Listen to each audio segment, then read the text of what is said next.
uma visita, conhecer mais, né, de Jesus, né? Nós queremos orar e abençoar a sua vida, amém? Assim que você terminar de preencher, é só erguer as mãos, que um dos servos vai recolher uma das partes, amém? E essa caneta é um presente para você também, amém? Aleluia. Aleluia. Amém, irmãos, a graça e a paz do Senhor seja sobre a sua vida, amém? Você já cumprimentou esse irmão que está do seu lado com a paz do Senhor? Você não fez isso? Cumprimenta esse irmão, fala: graça e paz do Senhor seja sobre a sua vida nessa noite, amém? Você não veio aqui à toa, você não veio aqui por acaso, Deus te trouxe aqui, e você não vai embora da mesma maneira que você chegou, amém? Antes de compartilhar a palavra, eu quero fazer o que nós estamos fazendo há alguns finais de semana, que é responder duas perguntas que são feitas para mim lá no Instagram, e uma eu acho muito pertinente, que foi feita, é como começar um jejum. Eu acho que eu já até falei ela aqui, mas eu vou repetir, não, falei aqui não, falei no Instagram. Aproveitando sobre jejum, essa semana nós estávamos no presbitério conversando, e eu tinha falado que nós íamos adiar o jejum por causa do encontro, das coisas, mas nós vamos manter. Então nós estávamos na agenda já programado para começar agora dia 16, semana que vem, o nosso primeiro jejum de 21 dias, e nós vamos começar ele então semana que vem, o nosso jejum, primeiro jejum do semestre. Lembrando que nós fazemos 2 jejuns por ano, de 21 dias. E aí essa moça perguntou: como começar um jejum? Porque talvez você está no nosso meio, você nunca jejuou, né? E é importante você saber o porquê que você deve jejuar. Muitas vezes nós fazemos um jejum como uma troca, uma barganha com Deus. Nós jejuamos achando que isso vai comover o coração de Deus, porque você está com fome. E aí Deus vai ficar com dó de você e vai liberar uma bênção. Primeira coisa que nós precisamos entender é que o jejum não é para Deus, amém? O jejum é para você. O jejum, na verdade, é para aqueles que querem mais do Senhor, é para aqueles que têm fome. Não fome de uma comida natural, mas fome das coisas do céu. Então nós jejuamos porque nós de fato queremos mais do Senhor, queremos mais da glória do Senhor, queremos viver aquilo que Deus tem para nós. Então separe esses 21 dias, se organize. Tem a projeção, tá aí? E nosso jejum desse semestre vai ser: quando a presença enche a sua casa. Então esse jejum nós vamos fazer um jejum pela família. Então nosso jejum não vai ser um jejum onde todo jejum nós temos um tema, porque nós queremos que esse é o ano da restituição. Então a sua família vai ser restituída, seu casamento vai ser restituído, seus filhos serão restituídos, relacionamentos serão restituídos. Quantos creem nisso? Diga amém. Então já se organize qual tipo de jejum você vai fazer. Pastor, eu nunca jejuei. É bom, nós temos o costume de fazer de uma refeição por dia. Pastor, então eu tiro o café da manhã. Não, você só come uma vez. Então você estipula: eu vou só almoçar ou vou só jantar. E aí você faz ou só de almoço ou só de janta. Tá ok? Uma refeição por dia. Pastor, mas eu trabalho, é muito pesado, eu não consigo. Você pode fazer o jejum que você achar melhor, mas nós recomendamos esse. Então você é livre para fazer o jejum que você sentir necessidade. Mas não faz jejum de doce, não. Vou fazer jejum de doce. Quem faz jejum de doce são as crianças. Faz um jejum que você nunca fez, né? Separa, se você já tem feito algum tipo de jejum, faça um jejum mais prolongado. Acredito que vai ser bênção para você, né? Claro, agora tem pessoas que não podem jejuar. Então tem pessoas que têm algum tipo de enfermidade que não pode ficar muito tempo sem comer. Tira alguns tipos de alimento. Então vou ficar 21 dias sem comer carne, sem comer arroz. Faça um jejum. E saiba, o jejum é demonstrando que nós estamos entrando na morte para receber vida. Mas o jejum é para nós. Você vai ficar mais sensível à voz de Deus, porque nós vamos estar quebrantando, mortificando a nossa carne. Amém? Outra pergunta que me foi feita é: pastor, na graça, como eu devo tratar o meu irmão? Nós tratamos o irmão sempre com amor. Mas eu acho que essa pergunta aqui, ela tem um negocinho a mais. Porque às vezes nós achamos que tratar o irmão com amor é ser permissivo em tudo. A Bíblia diz que o pai disciplina ao filho que ama. Então o que é tratar o irmão com amor? É exortar quando for necessário. É realmente falar o que precisa ser dito de acordo com a palavra quando for necessário. Não significa que o irmão vai ficar feliz. Às vezes o irmão vai ficar chateado. Então quando eu disciplino meu filho, você acha que eles gostam? De maneira nenhuma. Mas nós fazemos isso por quê? Porque amamos. Então, às vezes nós somos exortados e qual a tendência nossa é ficar melindrado, ficar emburrado. Isso é uma atitude infantil, de criança. Então, quando você for exortado, saiba de algo, alguém está te exortando é porque te ama. Ninguém exorta porque não gosta, nós exortamos porque amamos. Então, nós tratamos todos com amor, mas esse amor, às vezes, nós temos uma ideia de um amor hollywoodiano, é isso? De Hollywood, você entendeu? É um amor de filme, que é aquele amor onde só demônio. Não, o amor é firme. O amor muitas vezes é com firmeza. Isso é porque nós queremos que você possa avançar cada dia por propósito do Senhor. Amém? Então, nós vamos estar começando o nosso jejum domingo que vem. Separe. Nós vamos começar domingo que vem. Vamos encerrar na ceia, dia 5 de abril, na chegada do encontro. Olha que maravilha. O jejum, o encontro vai ser de jejum. Olha que poderoso. Então, vai ser um tempo poderoso. Então, nosso jejum começa dia 16, vai encerrar dia 5 de abril, e durante o jejum nós vamos ter oração no prédio todos os dias de segunda a sexta, tá ok? E a semana que vem nós já vamos distribuir os alvos para você estar orando. Então nós vamos distribuir uma ficha de alvos pessoais, mas também de alvos da igreja, para que você possa orar pelos seus alvos como família, mas também orar pelos alvos da igreja como família coletiva, amém? Então se organize, porque vai ser poderoso. Também nós vamos, no tempo de jejum, fazer uma sorvetada. Então, por quê? Porque tem muitos irmãos que às vezes, para ir para o encontro, ele não tem recurso. Às vezes uma família inteira vai, e nós entendemos que é pesado. Então a inscrição do encontro é R$180, e nós vamos fazer uma sorvetada para diminuir esse custo. A sorvetada vai ser dia 22 de abril. 22 de abril? Não. É 22 de março. Ficou errado o ingresso. Vai ser dia 22 de março. Então, quarta-feira nós vamos distribuir os ingressos para os irmãos. Dia 22 de março, sábado, às 14 horas. E aí nós vamos fazer uma sorvetada para ajudar na inscrição do encontro.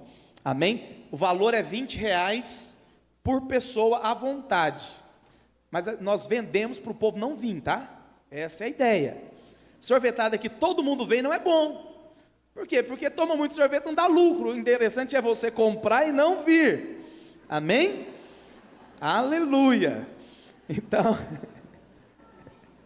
brincadeira. Então nós vamos estar fazendo essa sorvetada, vai estar sendo distribuído para você nos ajudar a vender na sua célula, tá ok? E vai ser uma bênção, amém, irmãos? Feche os seus olhos onde você está, peça para o Senhor falar com você nessa noite. Nós estamos aqui por causa dEle, para receber a palavra viva, que Ele vai nos transmitir nessa noite. Pai, fala conosco. Abrimos o nosso coração, para receber, ó Deus, do Senhor, para sermos, ó Deus, marcados, transformados pelo Senhor, que sejamos edificados como igreja, que possamos, ó Deus, realmente avançar para aquilo que o Senhor tem para nós. Declaramos que não vamos sair deste lugar da mesma maneira que entramos, mas seremos, ó Deus, marcados em nome de Jesus. Se você crê, diga amém. Então essa palavra na verdade é a continuação do que eu comecei a pregar domingo passado, que eu estava falando sobre a plena salvação de Deus. E eu usei como alegoria o povo de Israel no Velho Testamento, aonde o primeiro estágio da salvação, a primeira coisa que acontece, é quando o povo de Deus, o povo de Israel, ele é liberto do Egito, ele é liberto da escravidão. Isso acontece com todo homem. O primeiro estágio da salvação é quando nós somos transportados do reino das trevas para o reino do Filho do seu amor. Então nós éramos de um mundo, mas quando nós somos salvos, nós somos removidos do lugar que estávamos e colocados em outra posição. Quantos foram removidos das trevas? Diga amém. Isso aconteceu com o povo de Deus. Você sabe a história. Então quando o povo de Deus, depois da última praga, que eles passaram o sangue no umbrais das portas e comeram o cordeiro assado, eles foram libertos. No outro dia eles saíram do Egito. Ou seja, tiveram o êxodo nas suas vidas. Mas esse é o primeiro estágio. O segundo estágio que nós falamos foi o deserto. E é tão interessante porque quando nós falamos de deserto, nós achamos que deserto é algo ruim. Deserto é algo que Deus os conduziu para o deserto. E é tão interessante porque lá eles tiveram provisão de Deus. Quando eles saíram do Egito, a Bíblia fala que eles começaram a comer o maná do céu. Deus os alimentou. E a Bíblia fala que quando eles tiveram sede, Deus mandou Moisés ferir a rocha e saiu água da rocha. Ou seja, eles experimentaram de uma provisão divina. Então presta atenção, esse é o segundo estágio da salvação, onde você vai experimentar da provisão de Deus, do cuidado do Senhor. Então nós fomos chamados primeiramente para sairmos do mundo. Qual que é o problema? O problema é quando nós somos tirados do Egito, mas nós não saímos do Egito. Infelizmente, tem muitas pessoas que vivem esta vida. Eles foram tirados do Egito, mas estão vivendo ainda no Egito. Eles ainda não saíram de lá. E por causa disso, eles não desfrutam da provisão do Senhor. Por causa disso, eles não desfrutam muitas vezes do maná dos céus, porque estão no lugar errado. Então, o primeiro aspecto é que nós fomos tirados da escravidão do diabo. Nós fomos tirados da escravidão de Faraó. Mas depois nós passamos um tempo no Egito. Qual que é o problema? O problema é que eles peregrinaram. Por que eles peregrinaram? Porque eles não creram na palavra do Senhor. E porque eles não creram, eles não desfrutaram do terceiro estágio da salvação. Qual que era o terceiro estágio? A terra prometida. Agora presta atenção, porque isso tudo é uma aplicação para as nossas vidas. Uma vez que você é tirado do Egito, que você é tirado do mundo, você vai experimentar de provisão de Deus. Você vai experimentar do maná dos céus. E Jesus falou que Ele é o pão vivo que desceu do céu. Quantos creem nisso? Diga amém. Mas é interessante também que quando eles cruzam o Jordão, a Bíblia fala que o maná para de cair do céu. Deus não derrama mais o maná. Mas eles entram agora numa terra onde Deus havia preparado para eles. Preparado para quê? Para que eles pudessem desfrutar de toda provisão de Deus. Eu acho tão poderoso isso, porque no estágio da vida do povo de Israel, todo dia de manhã, eles tinham que colher o maná, eles tinham que pegar o maná, mas chegou um momento que não era mais só maná, o maná encerrou. Agora eles iam habitar num local que tinha leite e mel. E eles iriam entrar nas suas casas, e a Bíblia fala que essas casas eram cheias de tudo aquilo que é bom. Eles iam entrar e já iriam ter poços cavados, plantações já plantadas, eles iriam apenas o quê? Desfrutar. Eles não precisavam fazer mais nada, porque tudo já estava pronto. Deus quer te levar para uma posição onde você vai desfrutar de tudo aquilo que Cristo já conquistou para você. Tudo aquilo que Cristo já realizou por você. Agora, por que Deus fez tudo isso? Por que Deus tirou o povo do Egito? Por que eles passaram pelo deserto? E por que eles entraram em Canaã? Quando eles entraram, na verdade, só foi Josué e Calebe. Tudo isso, na verdade, era porque o Senhor tinha um plano maior. Esses 3 estágios, na verdade, era apenas para que lá na frente Deus tivesse uma edificação, aonde Ele pudesse habitar, aonde a glória dele pudesse se manifestar, aonde o tabernáculo lá na frente seria construído. E quando ele fosse construído, a Bíblia fala que a casa ficou cheia da glória de Deus. Então, na verdade, a plena salvação aponta para quê? Aponta para que os filhos possam ser filhos que vão manifestar a verdadeira glória de Deus sobre a terra. Vão ser realmente expressão do Senhor sobre a terra. Essa é a vontade do Senhor. Então presta atenção, o alvo de Deus não é apenas tirar você do Egito. O alvo de Deus não é apenas suprir você com o maná, com a água da rocha que foi fendida. Não, isso tudo é muito bom. O alvo do Senhor é que você possa manifestar a glória dele aonde você estiver. Porque foi para isso que o homem foi criado. O homem foi criado para ser expressão de Deus na terra. O homem foi criado para expressar Deus aonde ele estivesse. Então, a plena salvação inclui, no Velho Testamento, aonde o povo de Deus iria ter a redenção quando comesse do Cordeiro Pascual, a saída do Egito, o êxodo do Egito. Depois eles iriam comer do maná, beber da água que saiu da rocha. Depois eles iriam desfrutar da terra prometida. Mas o alvo de Deus era manifestar a sua glória por meio do seu povo. O alvo de Deus era que todos aqueles que olhassem para eles, pudessem perceber, tem um Deus que é com eles. Tem um Deus que tem cuidado deles. Tem um Deus que tem abençoado a vida deles. E o plano de Deus não mudou, continua o mesmo. O alvo do Senhor é que todos aqueles que olharem para você, possam perceber, você é cuidado do Senhor. Tem algo que você carrega que muitos não carregam.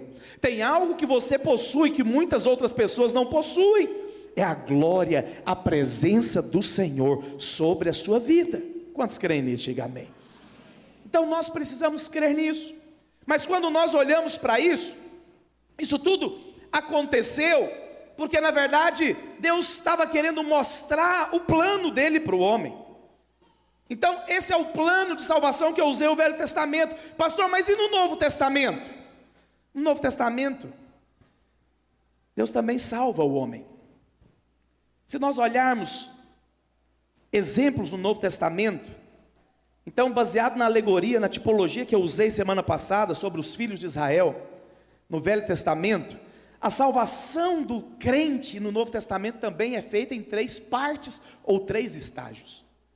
E o primeiro aspecto dela nós podemos ver, está lá em Romanos capítulo 3, versículo 22, que é a salvação do mundo. Que isso acontece quando nós somos justificados pelo sangue de Jesus. Olha o que a Bíblia diz lá em Romanos 3, 22.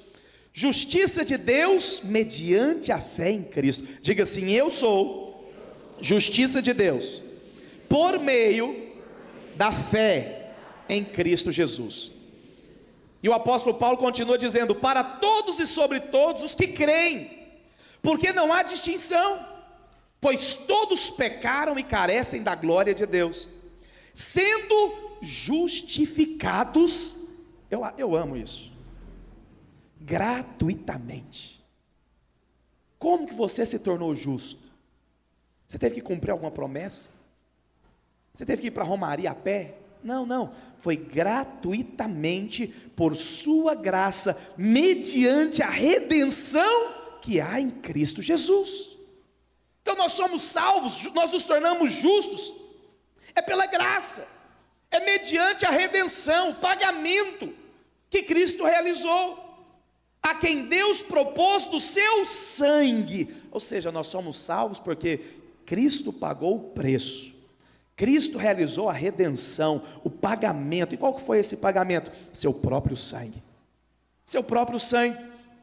E o texto continua dizendo, como nos seus, e quem Deus propôs no seu sangue como propiciação, mediante a fé, para manifestar a sua justiça, por ter Deus na sua tolerância deixado impunes os pecados anteriormente cometidos.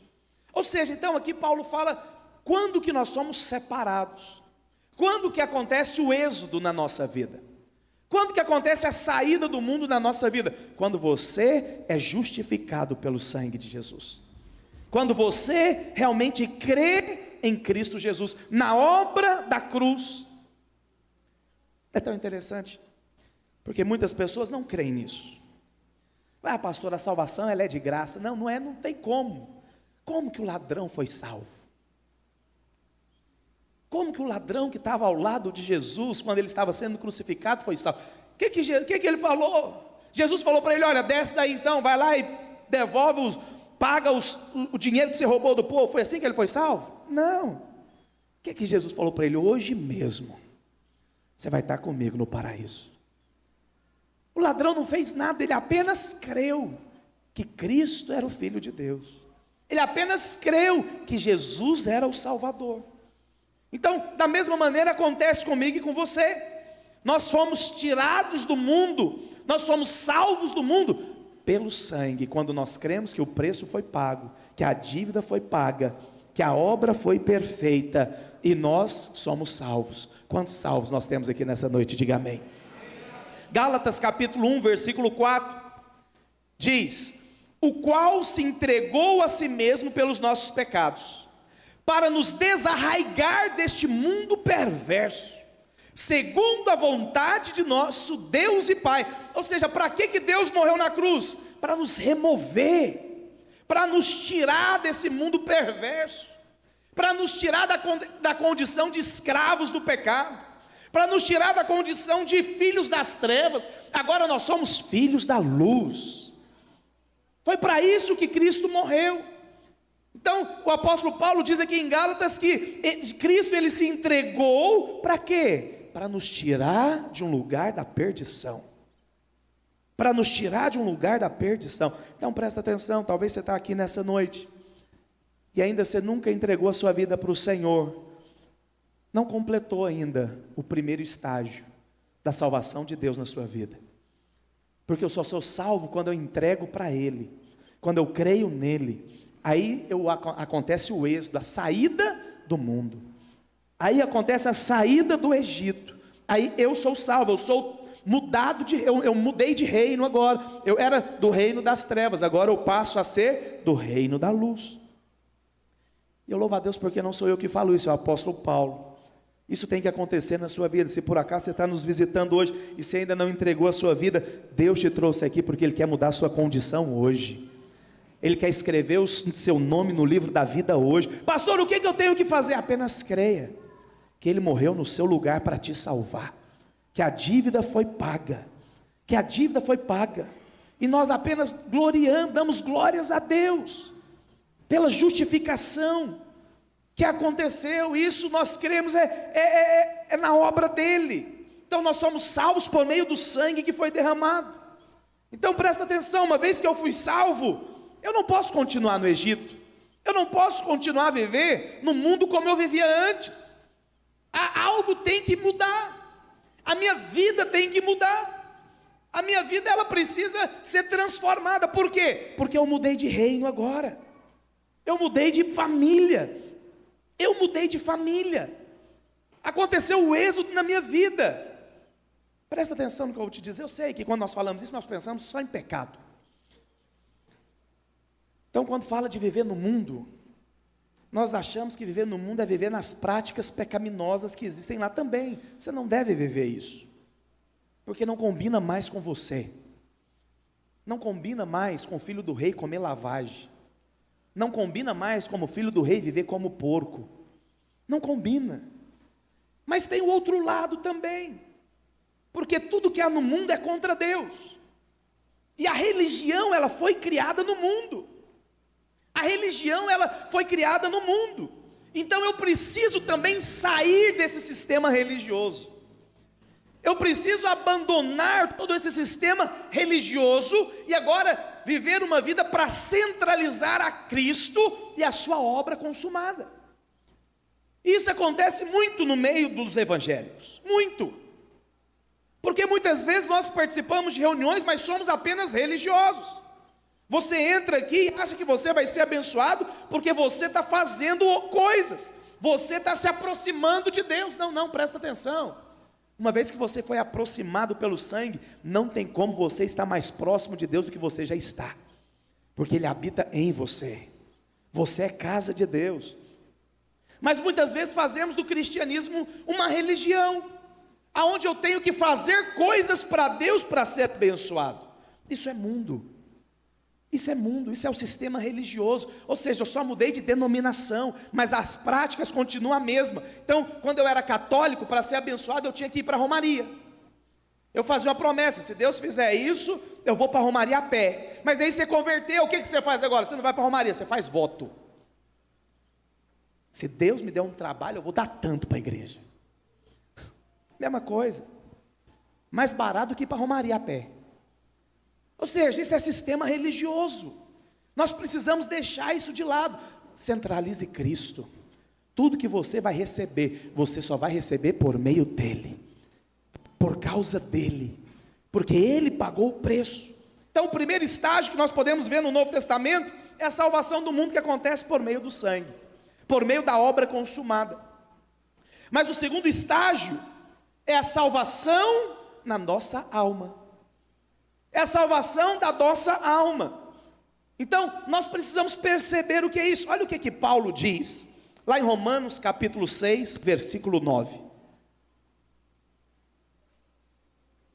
Romanos 6, 9. Falo como homem.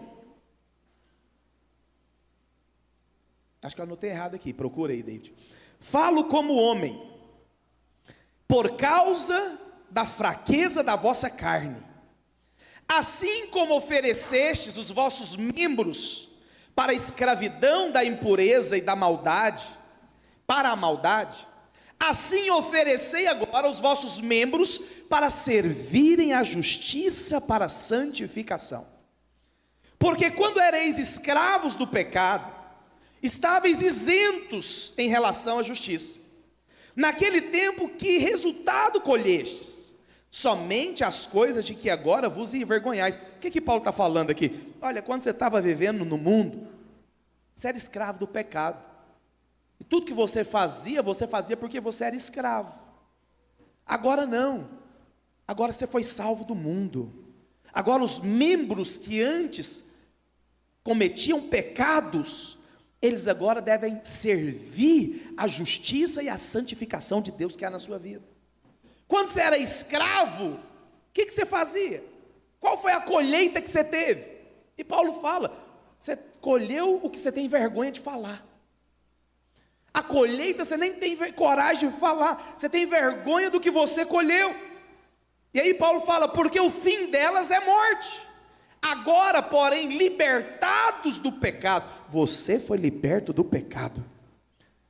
Você foi liberto do pecado, é o que a Bíblia diz. Agora, porém, libertados do pecado, transformados em servos de Deus. Fala para essa pessoa que está do seu lado, fala, você é um servo de Deus. Transformados em servos de Deus, tendes o vosso fruto para a santificação, e por fim, a vida eterna. Eu acho poderoso esse texto. Porque uma coisa é você ser tirado do mundo. Você foi removido do mundo. Mas Paulo fala agora que nós precisamos procurar nos santificar. Os membros meus, que eram escravos do pecado, que eram membros que praticavam o pecado, agora precisa praticar a justiça. Precisa praticar a justiça da santificação. Essa é a verdade que Paulo fala. Agora, pastor, como que isso acontece na vida? Esse é o problema, nós achamos que você precisa se esforçar. Então vou te dar um exemplo. Você ficava irado muito fácil. E aí você virou crente agora, né, como diz o povo. E agora você não pode ficar nervoso mais, então você tem que se controlar. E aí o que acontece? A gente fica igual aqueles pincher, já viu? Eu fui fazer uma visita esses tempos. Um pincher lindo, branquinho. Eu falei, nossa, ele banando o rabinho assim. Eu falei, mansinho. A hora que eu fui colocar a mão, ele ficou possesso. Eu falei, Deus da glória. É o crente que converteu. Ele fica ali, ó, se controlando. Não posso ficar nervoso, não posso ficar nervoso, não posso ficar nervoso, não posso falar porque eu sou crente. Mas a hora que ele fala, o que acontece? Ele vomita tudo que ele guardou um ano. Arrebenta com tudo. É o crente religioso. que ele não pode falar, ele não pode se irar, mas ele acha que é uma obra dele, ele que tem que ficar se esforçando, eu não posso fazer. É igual muitas jovens acreditam nisso. Então as pessoas falam, pastor, por que o senhor faz uma Holy Fest, faz evento no carnaval? É para o povo não ir para a bagunça, vê lá se eu vou ficar vigiando jovem, meu irmão. Se eu tenho que segurar você para você não ir para pecado ainda, toma cuidado, porque às vezes você só está participando do culto, mas você está em outro mundo. A santificação não é algo que nós nos esforçamos para acontecer. Eu acho tão poderoso porque a Bíblia diz isso. Olha o que a Bíblia diz. Lá em Romanos, capítulo 12, versículo 2. Aliás, primeiro projeta para mim 2 Coríntios, capítulo 3, versículo 18. Olha o que esse texto diz. Olha o que a palavra do Senhor diz. E todos nós, com o rosto desvendado, contemplamos como por espelho a glória do Senhor. Somos o quê? Presta atenção. Aqui é como que o homem é transformado segundo o Novo Testamento. Tem uma palavra que eu só prego sobre esse versículo, qualquer dia eu vou pregar ela. Então Paulo está falando o seguinte, olha, e todos nós com o rosto desvendado, o véu foi removido, o véu aponta para a lei. Você passa a contemplar. O que é contemplar? Desfrutar. Alguém que tem um jardim, ele vai no jardim só para quê? Só para contemplar. Só para ver as rosas, as borboletas, só para ficar vislumbrado com a imagem. A Bíblia fala que quando nós contemplamos a Cristo, qual que é o resultado? Nós somos transformados. Nós somos transformados, e todos nós com o rosto desvendado, contemplando como por espelho, a glória do Senhor, somos transformados. Como que é essa transformação? De glória em glória. Quanto mais você contempla Cristo, quanto mais você medita na obra de Cristo, quanto mais você se alimenta de Cristo, quanto mais você desfruta da presença do Senhor, você é transformado. Agora, como que acontece essa transformação? Sabe qual que é a transformação genuína? É aquela que você não vê, mas é aquela que a sua mulher te conta, ou o seu marido te mostra, ou alguém fala para você, fala, você mudou, Márcio? O que aconteceu? Você não está fazendo isso mais. Você fala, é verdade. Essa é a transformação genuína. Transformação que você precisa se esforçar, ficar amarrado para não... Igual um pitbull amarrado, se soltar, ele vai destroçar tudo. Isso não é transformação. Isso é religião. Tem capa de crente. É até crente, mas não foi transformado ainda. Não foi transformado. Essa é a salvação da alma. E nós precisamos ser salvos diariamente. Romanos capítulo 2, versículo 12, olha o que, 12, 2, olha o que a Bíblia diz, e não vos conformeis com este século, mas transformai-vos. Outra maneira de ser transformado é o quê? A minha mente tem que ser mudada, conceitos precisam ser removidos. Esse é o problema, nós convertemos, aí você converteu com 30 anos, nasceu de novo, é um bebê espiritual, mas tem uma mente velha. Está cheio de conceitos errados.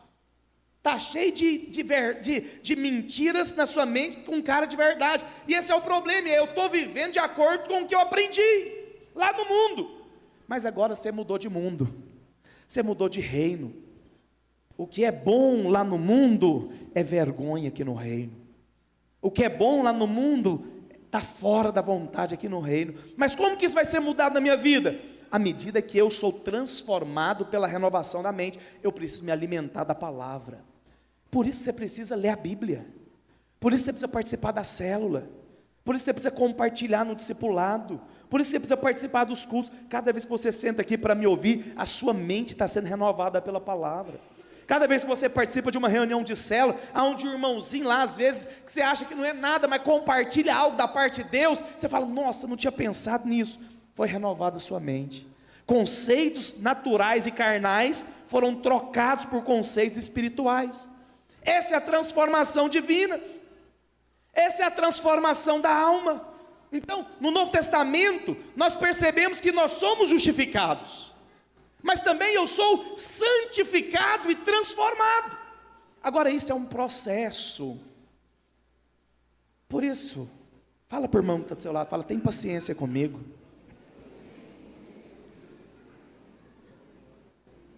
Você tem paciência? O que você vai dizer? Porque, presta atenção no que eu vou te dizer aqui. Pessoas vão chegar aqui que não parece crente, não fala como crente, escuta mais, nem age como crente, mas nasceu de novo, mas ainda não foi transformado, porque não contemplou ainda o necessário, não teve a sua mente renovada.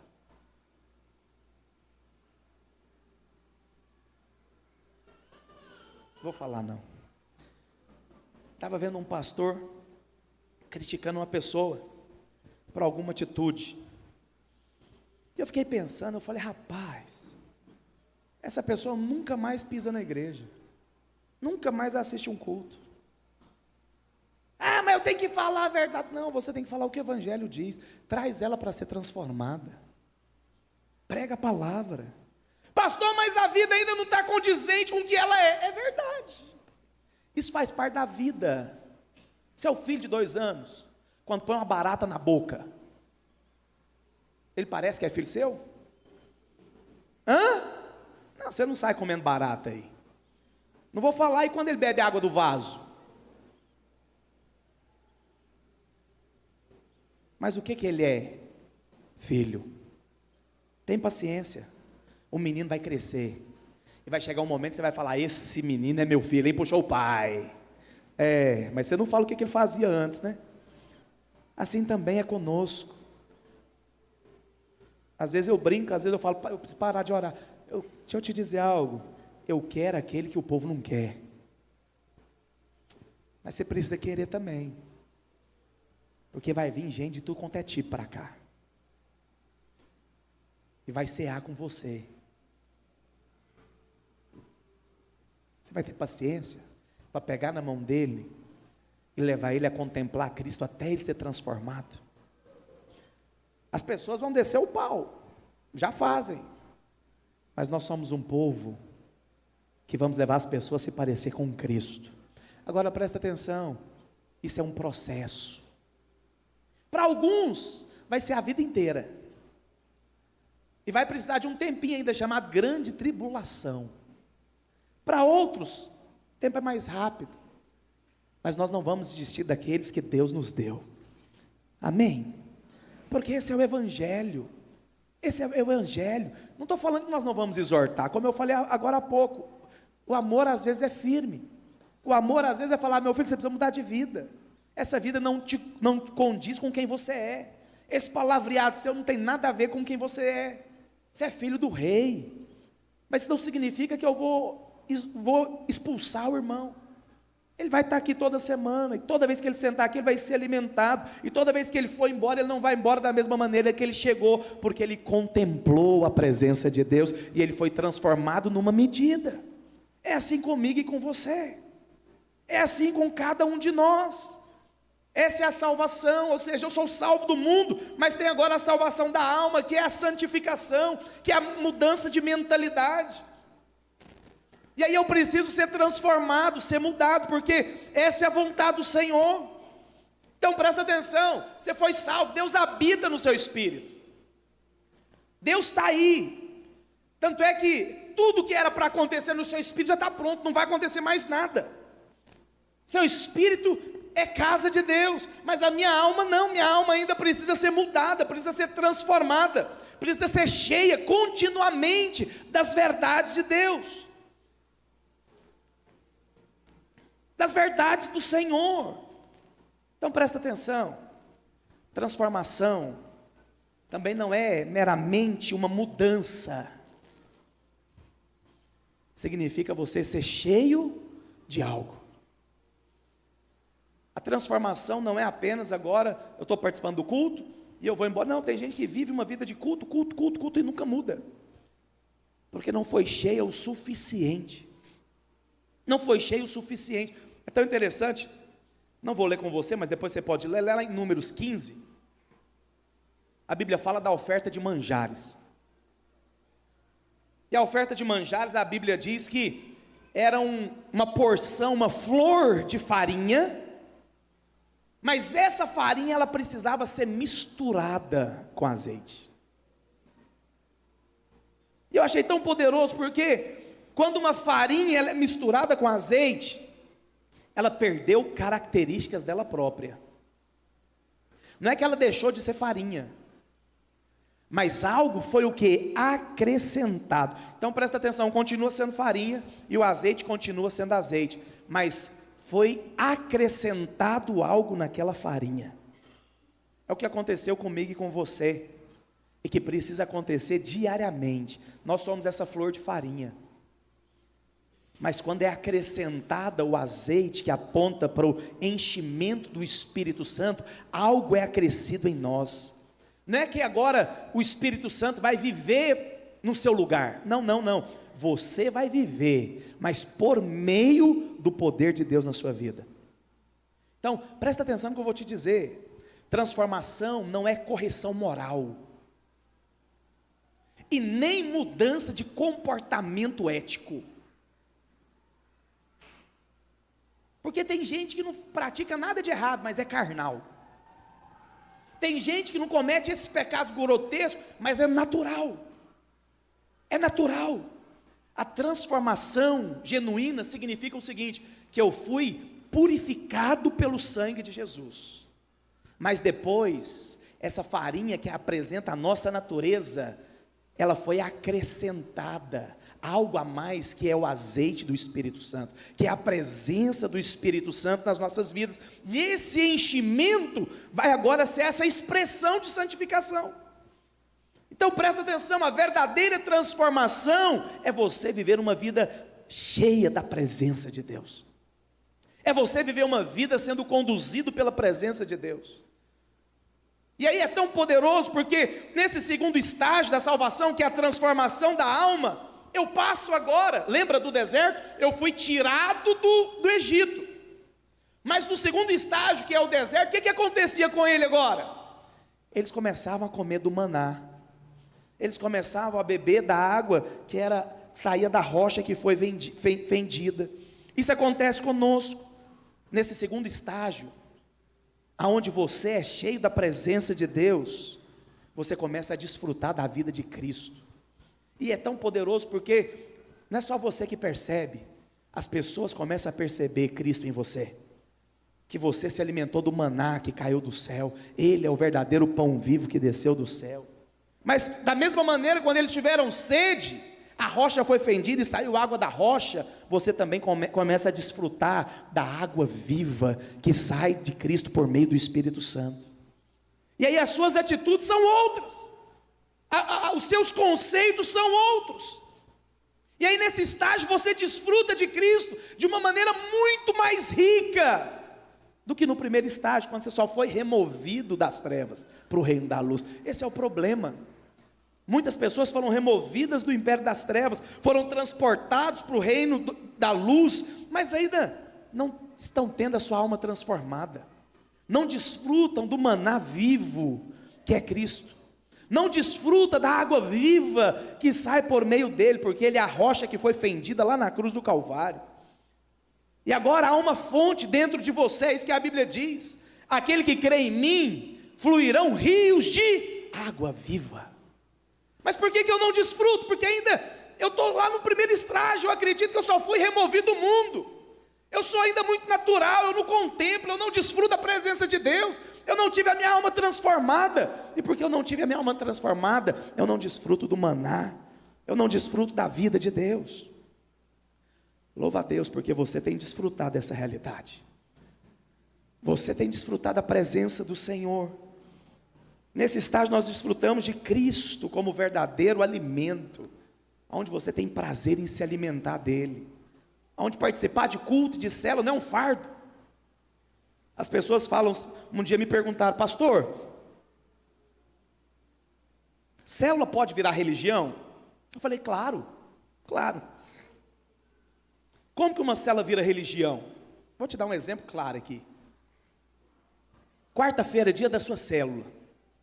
Quando você acorda e você lembra que tem célula, o que você pensa? Se você falar, meu Deus do céu, nem hoje, hein? Nossa, hoje é dia de célula. Deus me ajuda. Acabou, não vai não. Porque é religião. É religião. Eu falo isso para os líderes. Se o líder acha que está pesado demais, ele era, para, meu filho, pelo amor de Deus. O que você está sendo é um atrapalho na obra. É religiosidade. Mas se eu vejo e percebo, nossa, é um lugar onde eu vou me alimentar, a hora que eu chegar, não é que eu não estou cansado, não estou cansado, mas eu vou ali com o coração ávido, e quando você chega, o que acontece? Você recebe vida, você é nutrido, você é alimentado pela presença de Deus. Por quê? Porque você se dispôs a ser transformado. Você se dispôs a viver a realidade de Coríntios 3,18, e todos nós, com o rosto desvendado, contemplando como por espelho a glória do Senhor, somos transformados de glória em glória. Essa é a verdadeira transformação. Verdadeira transformação não é apenas um comportamento que foi mudado, ainda que isso vai acontecer. Mas qual que é o problema? Tem muita gente que muda o comportamento, forçado. Aí, quando menos espera, viu? Nossa, você viu lá o que o Márcio fez? Não imaginava. Como que está 30 anos na igreja? Como é que ele foi fazer isso? Nunca foi transformado. A máscara caiu. A verdade apareceu. A verdadeira transformação é quando você desfruta da presença do Senhor todos os dias. Quando você tem prazer em se alimentar da presença do Senhor. Isso vai gerar realidades na sua vida. Presta atenção, chegou o momento de você mudar de nível. Talvez muitos ainda estão só no estágio, você foi mudado de reino. Mas agora você precisa comer comida de reino. Agora as comidas do Egito não servem mais para você. Agora você precisa comer comida celestial. E quando você come essa comida celestial, a sua vida é mudada. Suas atitudes são transformadas. Porque essa é a vontade do Senhor. Essa é a vontade de Deus para a sua vida. E por último, o terceiro estágio, que é a salvação no Espírito. Claro que tudo acontece no Espírito, mas aqui eu quero falar em outro aspecto. Não é que o seu Espírito não foi salvo, o seu Espírito já está salvo. A salvação acontece no seu Espírito. Mas o terceiro estágio é quando de fato nós cruzamos o rio. Lembra o povo de Israel teve que cruzar o rio Jordão para entrar em Canaã. E quando eles entraram em Canaã, eles desfrutaram de um suprimento completo da parte de Deus. Eles desfrutaram de um suprimento completo. Olha o que a palavra do Senhor diz, lá em Romanos capítulo 8, versículo 10. Se porém Cristo está em vós, o corpo na verdade está morto por causa do pecado, mas o Espírito é vida por causa da justiça. Ou seja, o que Paulo está dizendo? Olha, se Cristo está em você, seu velho corpo morreu, suas velhas vontades foram mortificadas, o velho homem morreu, mas aconteceu algo dentro de você. Quando você abre a boca para falar, sai um rio de vida por meio do seu espírito, porque no seu espírito tem vida, e não é qualquer vida não, é vida de Deus. É o próprio Deus que habita lá. Lá em Gálatas capítulo 5, versículo 16 diz: digo porém, andai no Espírito e jamais satisfareis as concupiscências da carne. Porque a carne milita contra o Espírito contra a carne, porque são opostos entre si. Para que não façais o que porventura seja o vosso querer, mas sois guiados pelo Espírito. Acho tão poderoso isso. Pastor, como é que eu faço para parar de pecar? Se encha de Deus. Se encha de Deus. Se encha da presença de Deus. Paulo está dizendo, a Bíblia está dizendo, anda no Espírito. Anda no Espírito, que você jamais, eu acho tão interessante, ele fala, jamais você vai viver os desejos desenfreados da carne, porque isso é concupiscência. Já viu aquela vontade, às vezes você está de comer alguma coisa, você abre a geladeira, procura, não acha nada, você vai lá na despensa, nada. Já viu aquele desejo, às vezes você está olhando assim, seu olho começa a pular, e você não dá conta de controlar, Hã? Só um exemplo, é igual concupiscência. O olho está pulando, você para, trem, você não consegue controlar. Mas a Bíblia fala que quando você está cheio de Deus, seu olho não vai pular, porque você vai ter controle sobre ele. Você não vai viver uma vida de ímpio, você vai viver uma vida de filho de Deus.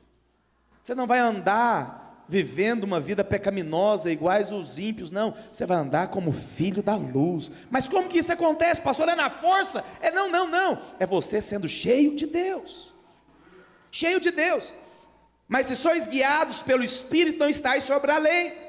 As obras da carne são conhecidas e são prostituição, impureza, lascívia, idolatria, feitiçaria, inimizades, porfias, ciúmes, iras, discórdias, dissensões, facções, inveja, bebedice, glutonaria e coisas semelhantes a essas, a respeito das quais eu vos declaro, como já outrora vos preveni, que não herdarão o reino de Deus os que tais coisas praticam. Aí, pastor Paulo falou que foi para o inferno. Não, isso aqui não tem nada a ver com salvação. Tem a ver com reino. Tem a ver com reino. Reino fala de milênio. A salvação é pela graça.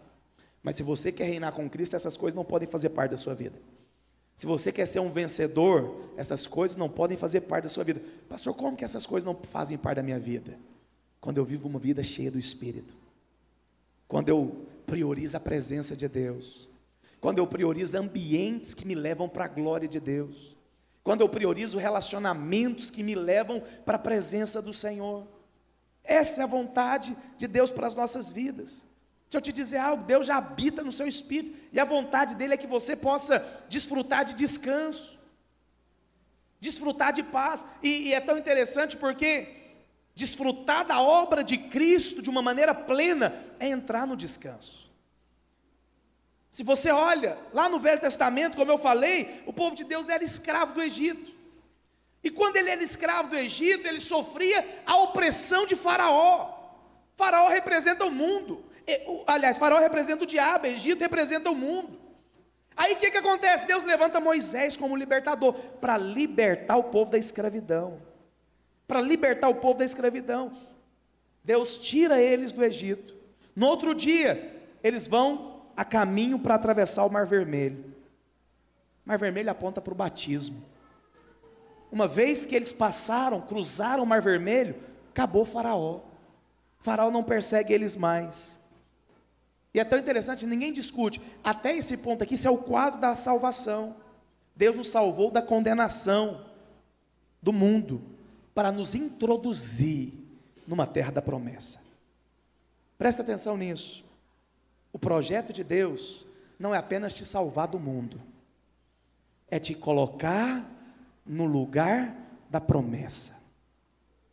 A promessa para o povo de Israel era Canaã.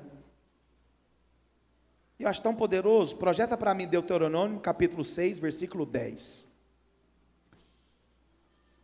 Agora, se você olha, lá em Hebreus, e esse ano provavelmente nós vamos fazer um estudo de Hebreus.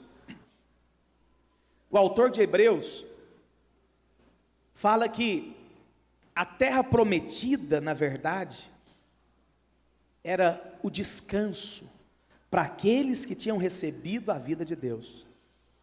Então, a terra prometida para mim e para você hoje é o descanso para aqueles que têm uma vida cristã plena. Para aqueles que de fato realmente tiveram revelação de cada área dessa salvação de Deus como um todo. Então, Hebreus fala sobre isso, que a terra prometida é o descanso para nós. Agora, quando eles estavam no Egito, eles não tinham descanso. Eles tinham, era ansiedade, era pânico, era angústia, era um povo angustiado. Essa era a vida do povo de Deus. Mas aí Deus promete uma terra para eles. Olha o que a Bíblia diz: havendo-te, pois, o Senhor teu Deus introduzido na terra, que sob juramento prometia a teus pais, Abraão, Isaque e Jacó, que te daria grandes e boas cidades, que tu não edificastes, versículo 11, e casas cheias de tudo que é bom. Presta atenção, a casa está cheia de tudo que é bom. Tem paz, tem harmonia, tem provisão, mas qual que é o segredo? Não foi você que encheu. não foi você que encheu. Poços abertos que não abristes, vinhais de olivais que não plantastes. Presta atenção, o que Deus está dizendo? Você vai viver no descanso, você vai ter tudo. Essa é a promessa de Deus para você. Na sua família vai ter tudo, vai ter paz, vai ter harmonia, vai ter alegria, mas não foi você que trabalhou para ter. No seu trabalho vai ter portas abertas, mas não foi você que se esforçou para alcançar. Essa é a promessa de Deus. Esse é o verdadeiro descanso no Novo Testamento. Então a promessa de Deus ao povo de Israel é que Deus libertaria eles da escravidão, iria colocar numa terra que era uma terra que manava leite e mel. Uma terra que eles não precisariam fazer nada, porque quando eles entrassem nessa terra, como que estaria? Tudo pronto. Tudo pronto. Estaria tudo pronto. Agora qual que é o problema? O problema é que quando o povo chega lá em Cades Barneia, algo muito ruim acontece. Muito ruim. Eles enviaram os espias para ver a terra. E aí chegaram os espias e começou a falar: olha, a terra é boa, o fruto dela está aqui, mas é uma terra que devora seus moradores, tem gigantes nessa terra. Sabe qual que é o problema? Ao invés do povo confiar, e eu queria convidar você para ficar de pé nessa noite, ao invés do povo confiar no que Deus falou, eles preferiam acreditar no que os espias disseram. Isso é muito sério. Isso é muito ruim. Ao invés de confiar na promessa de Deus, eles preferiram crer num relatório negativo. Pastor, o que o senhor está querendo dizer com isso? Deixa eu te dizer algo, isso é o retrato que os crentes vivem hoje. Presta atenção no que eu vou te dizer. É um retrato do que os crentes vivem hoje. Por que o povo não entrou em Canaã? Se você for ler, depois você pode ler Hebreus capítulo 3. A Bíblia fala que os filhos de Israel não foram permitidos entrar na terra porque duvidaram da promessa de Deus. Pastor, explica melhor. Eles duvidaram da bondade de Deus. Quando você duvida da bondade de Deus, não tem descanso para você.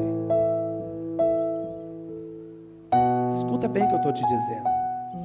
O povo de Israel não ficou de fora, não foi por causa de pecado, não foi por causa da idolatria, não foi por causa dos muitos pecados que eles cometeram no deserto, não foi. Eu não estou aqui enaltecendo o pecado, não. Eles ficaram de fora por causa da incredulidade. O que acontece hoje? Faz um teste, sai falando dessa bondade de Deus lá fora, para os crentes, para ver o que eles vão falar para você. O que você acha que as pessoas falam quando me veem pregando? O que você acha que muitos pastores falam quando vê a nossa pregação? Que é isso? Que negócio é só isso agora? Teve um dia que falaram isso, agora é só crer e mais nada. Estão preferindo acreditar nos espias do que na bondade de Deus. Muitos que nos ouvem pregando falam o quê? Não, pastor, não é assim não, isso é bom demais para ser verdade. Nós precisamos fazer a nossa parte. Cuidado, porque se nós formos como o povo de Israel, nós não vamos entrar no descanso. Não vamos entrar no descanso. Se você olhar lá em Hebreus capítulo 3, versículo 11, ao invés do autor de Hebreus falar que eles nunca entrariam na terra prometida, ele muda. Projeta para mim, por favor, Hebreus 3, 11. Olha o que a Bíblia diz: assim jurei na minha ira, não entrarão na terra prometida? não entrarão no meu descanso. Deus tem uma terra para você, uma terra prometida, mas Hebreus fala que é uma terra de descanso. É um lugar de descanso. Descanso, você faz alguma coisa?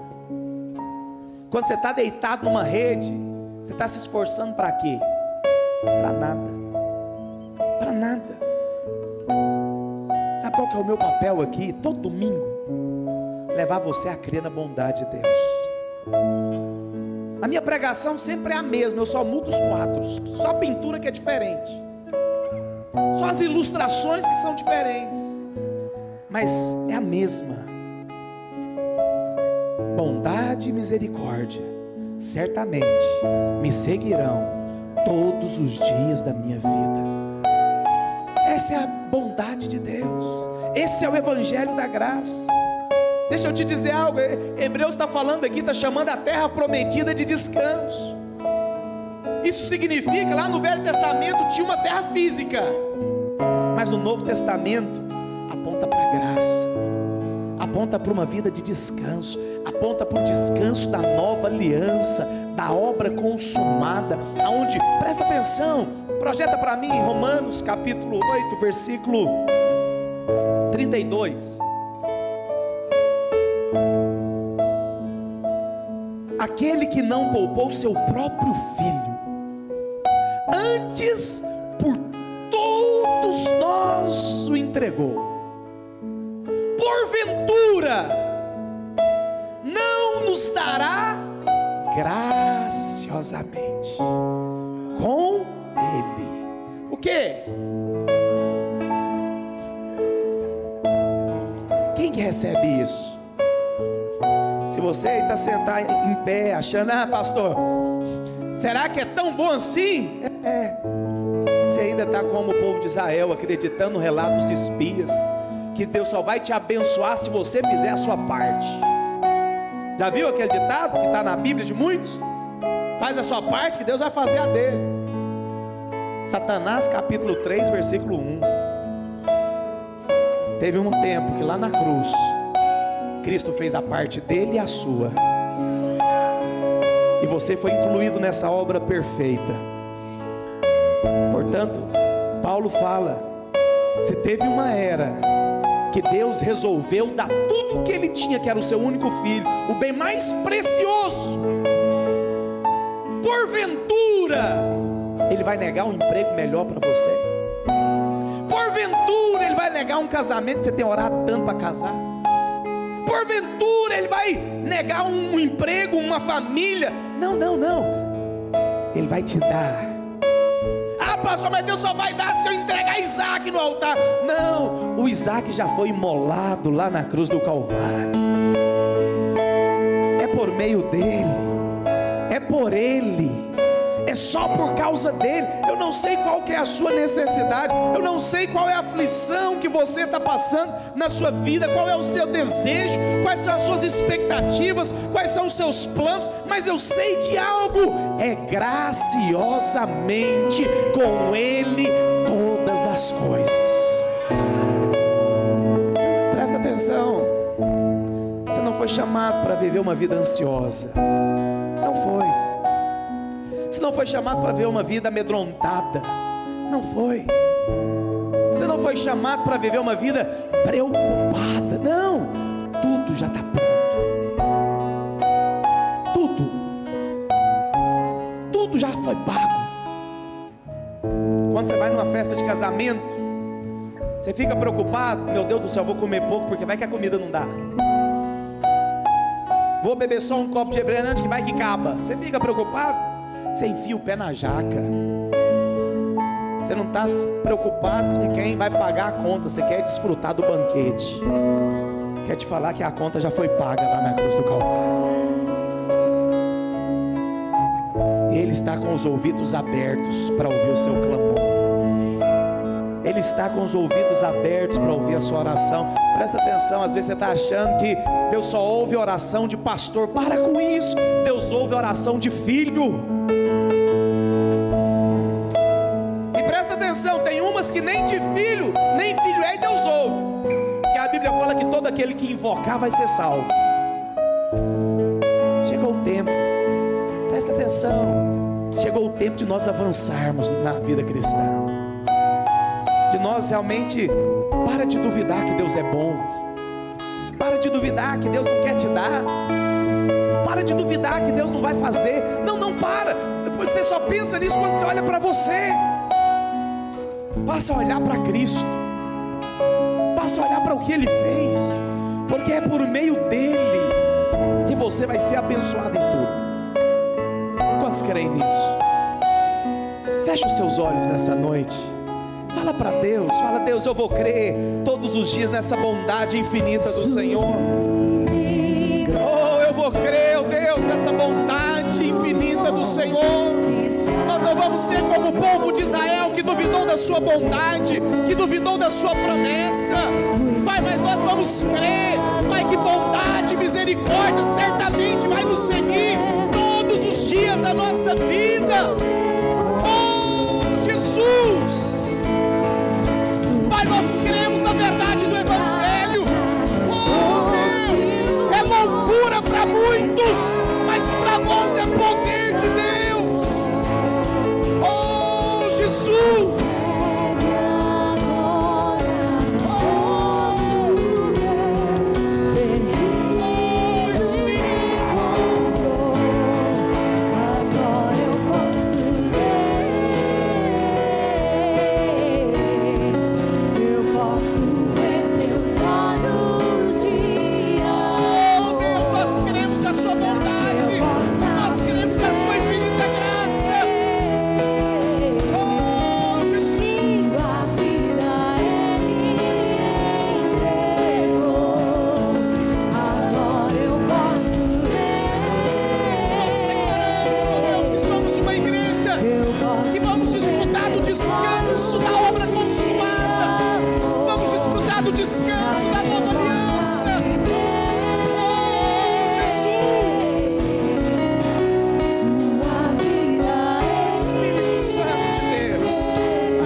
Sabe por que há tanta luta, tanta dificuldade para as pessoas entenderem o Evangelho da graça? Porque sempre o homem vai querer glória. Presta atenção aqui comigo. O povo de Israel chegou lá na terra prometida, entrou numa casa cheia de tudo aquilo que era bom. Chegou no quintal, os olivais e as oliveiras tudo plantada, tudo cheia de frutos. O que você acha que ele falou? Você acha que ele falou: oh, rapaz, deu trabalho demais, vou te contar um negócio. Arar essa terra não foi fácil não, sol a sol, chuva a chuva. Foi isso que eles falaram. Eles não tinham o que falar. Eles tinham que apenas agradecer. Deus, obrigado. Eu nunca mereci isso, mas o Senhor fez muito mais. É muito ruim quando você chega em igrejas e eles falam que você tem que pagar o preço. Se você pagar o preço, você vai ter que ter glória naquele dia. Se você pagar o preço, você vai ter que receber glória. Mas o apóstolo Paulo fala lá em Romanos que toda honra, toda glória vai ser dada a Ele, porque tudo é para Ele, por meio dEle e para Ele. É por Ele. Por isso que o Evangelho da graça é tão resistido, porque o diabo na verdade quer por meio da religião tirar a glória que é só de Deus. Nós não vamos ser esse tipo de igreja. Tudo aquilo que nós temos e vamos ter vai ser tudo por causa dEle. Foi Ele que nos deu. Amém? Que você possa ter uma semana onde você venha entrar no descanso da nova aliança, onde você possa desfrutar de tudo aquilo que o Senhor já preparou para você. Uma semana cheia de tudo aquilo que é bom. Quando você chegar no seu trabalho, você vai ser surpreendido. Quando você entrar na sua casa, você vai ser surpreendido pela bondade de Deus, porque a bondade do Senhor certamente te seguirá todos os dias da sua vida, em nome de Jesus. Tenha uma semana abençoada segura e cheia do descanso de Deus, em nome de Jesus. Não vai embora antes de você liberar uma palavra de fé sobre essas pessoas que estão perto de você, em nome de Jesus.